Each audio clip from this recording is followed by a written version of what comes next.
बिस्मिल्लाहिर्रहमानिर्रहीम। अस्सलाम वालेकुम। कैसे हैं आप सब लोग? उम्मीद करती हूँ ये से होंगे। आज जो रेसिपी मैं आपसे शेयर करने वाली हूँ रशियन सैलेड की। तो चलिए आए बनाना स्टार्ट करते हैं। इधर मैंने लिए हैं एप्पल 3 अदर और इनको मैंने अच्छे से धो लिया है और धोने के बाद हम इनकी कटिंग करेंगे। जिन लोगों को रशियन सैलेड में छिलके वाला एप्पल पसंद है तो वो छिलके वाला डाल लें, जिन लोगों को नहीं पसंद वो इनका छिलका उतार लें। तो अभी मैं इसको छिलके समेत ही इसकी कटिंग करूँगी। तो इसको मैं क्यूब्स में काटूँगी। जितनी भी वेजिटेबल और एप्पल है इसको मैं क्यूब्स में ही काट के डालूँगी। एक जैसे ही सारा मतलब इसमें वेजिटेबल और एप्पल की एक ही शेप होगी। तो अभी हम इसको क्यूब्स में छोटा छोटा काट लेंगे। ये आप अपनी मर्ज़ी से क्यूब्स रख सकते हैं कितने साइज़ के आपने रखने हैं। तो अभी हम इसको क्यूब्स में काट लेंगे। तो रशियन सैलेड इतना टेस्टी बनता है कि हर किसी का दिल करता है कि बस खाते जाएं।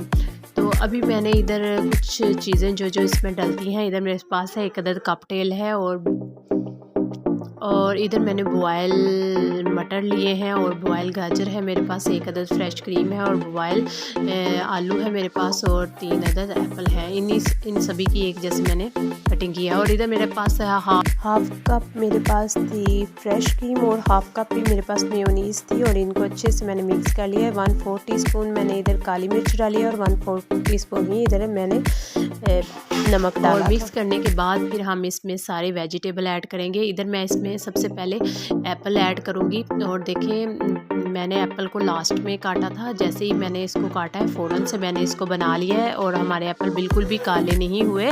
और इधर हम बॉयल मटर डालेंगे। मटर मैंने 90% कुक किए थे। आपने वेजिटेबल को बहुत ज़्यादा कुक नहीं करना। अगर आप इन्हें बहुत ज़्यादा कुक करेंगे तो फिर मिक्स करने के टाइम पे ये टूट जाएंगे। तभी इधर मैंने बॉयल गाजर को भी ऐड कर लिया है और इधर बॉयल आलू को भी मैंने ऐड कर लिया है। और करने के बाद अब मैं इसको अच्छे से मिक्स करूँगी। और इधर मैं एक अदद कॉकटेल डालूँगी और इसका मैं पानी निकाल लूँगी और निकालने के बाद अब मैं इसको अच्छे से मिक्स करूँगी। और ये इतना टेस्टी हमारा रशियन सैलेड तैयार होता है कि क्या बात है। तो शादियों पे ये बनाया जाता है और जब खाने की बारी होती है तो हर कोई इसको ऐसे टूट के खाता है कि हद हो जाती है। तो इधर मैंने बर्तन थोड़ा छोटा था तो मैंने इसको बड़े बर्तन में डाल लिया ताकि ये अच्छे से मिक्स हो सके।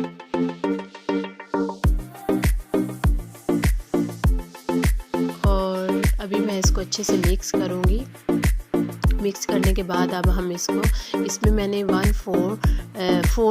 इसमें मैंने तकरीबन 4 टेबलस्पून किशमिश डाली है। आप ड्राई फ्रूट अपनी मर्ज़ी से डाल सकते हैं, ये ऑप्शनल है। अगर डालना चाहे तो डाल लें वरना स्किप भी कर सकते हैं।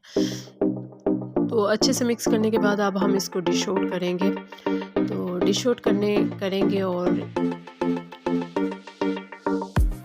यहाँ हमारी मज़ेदार सी रशियन सैलेड रेडी था और बहुत मज़ा आया हमें खाने में। इतना टेस्टी था कि शादियों वाले रशियन सैलेड को भूल गए थे, उससे भी अच्छा एक टेस्ट आया था। तो आप लोग ज़रूर इस रेसिपी को ट्राई कीजिएगा, दोस्तों और फैमिली के साथ शेयर कीजिएगा। अपना और अपने प्यारों का ख्याल रखिएगा और अपना प्यारा सा कमेंट्स ज़रूर कीजिएगा। बहुत मेहनत से आप लोगों के लिए रेसिपी अपलोड करते हैं, बनाते हैं, तो आप लाइक ज़रूर किया करें और कमेंट्स किया करें। ये आपकी तरफ से एक हौसला अफजाई होती है। तो दुआओं में याद रखिएगा। अल्लाह हाफिज़, फ़ी अमान अल्लाह।